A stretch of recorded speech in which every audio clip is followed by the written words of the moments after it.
How do you start creating social media content and videos that will actually be engaging to your audience? And then also, how do you get your content seen, and how can you differentiate yourself from everybody else out there who's creating very similar content? That's a huge topic of discussion right now. And just this past week, I was invited to speak at a YouTube workshop by Piper Creative here in Pittsburgh. And a lot of people had a lot of questions, and a lot of them boiled down to the same similar topics. And the first one is, how do I get started? I've never created a video before. I never really wanted to be on camera, but I want to try it out. The second one was, how do I create content that's going to differentiate me from other people?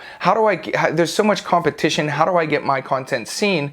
And the people who have already created content, they were asking, I'm creating content and I'm not getting a ton of engagement right now. How do I get more engagement and get more subscribers and more followers? So in this video, I just figured I'd give you a couple tips on how I handle this and some suggestions on how that might work for you. And first of all, video is huge right now. Every platform is pushing video content.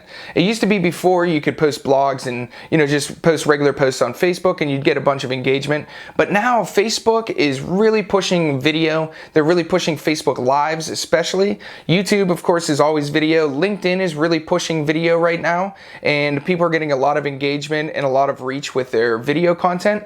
So I highly suggest that if you haven't created social media content and you're thinking about getting into it, definitely think about creating video first. If you're nervous about being on camera, you could just write a blog or you could post just regular posts, but I highly suggest creating video content, and you're going to get a lot more engagement, especially if you feel comfortable doing live videos. If you go on Facebook and you do Facebook Live videos, you're going to get a lot more engagement because Facebook pushes that to the top of everybody's feed. So they know, they say, hey, okay, this person's live, we should give them more attention, and you get put in front of more people. On YouTube, it's the same thing. If you do YouTube live videos, you get a lot more exposure, and people are live in the chat with you, so they're going to be chatting with you, they're going to leave questions, and you're going to be able to answer them right away. So that's a great way to get started, and there's no pressure. You don't have to do any editing. You just literally turn on the camera, start talking, and answer questions when people come in. And the second thing is, people were asking, how do I differentiate myself from all the other people doing the same stuff?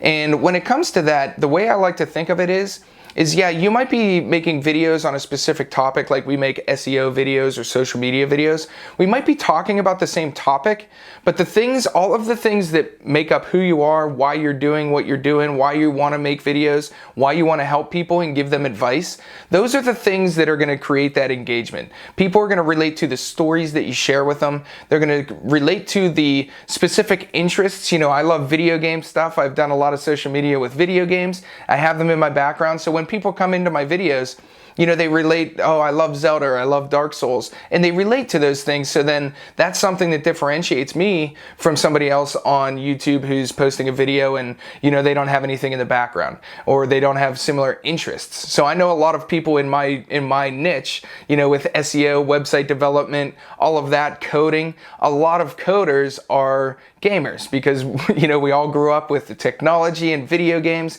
and then, the puzzle solving and the strategy, it all ties into web development. So it's a great overlap for me because I know a lot of my audience relates to video games, so I have that added level over here that they can relate to, and then my main information is the main topic. So highly suggest actually sharing your personal stories, your hobbies, sharing the interests that make you unique, and those are the things that are going to take you from being just one of all these other people talking about something like SEO, and it's going to say, okay, I talk about SEO, but I like all these other things too that you can relate to, and I can help you with these and relate to you and talk to you about games or whatever your hobby may be. And then the third thing is, how do you get more people to engage with your content? And that's very similar topic, and it's basically, if you give people a reason to engage with your content, if they know that I'm into video games and they see something in the background, they're more likely to stick around for a little bit longer, ask a question about what's in the background. If I'm relating my SEO comparisons to something video game related, they're going to relate to that comparison, and the idea is going to connect with them better. But then also, they're going to be more drawn toward coming back to my content, subscribing to me, because I have something in common with them. So one of one of the biggest suggestions that I have. A lot of people, they make videos and they just talk about the information. They just give people information or advice. And I highly suggest that you share some of your personal interests, some things that are going to relate. People love stories. If you start out a video with a story, everybody connects with feelings and emotions. So if you start with a story about why you're talking about what you're talking about, you're going to get a lot more engagement, and people aren't just going to absorb the information and then leave. So if they can relate to your story, they're going to comment and say, man, you know, I really relate to that story, and they're going to share their side of how that relates to them, and you get a lot more engagement that way. So I just wanted to put up this video. A lot of people have been talking to me about this recently, and I thought some of these ideas might help, and especially for the people looking to get into YouTube, it really works well to be able to share personal stories, let people know who you are, why you're doing what you're doing. They'll connect with you a lot better, and you'll get a lot more engagement. Your channels will start to grow a lot faster. So hopefully that helps you guys out. And if you have any questions on that, or if you have any things that you relate to with this, leave a comment down below and let me know.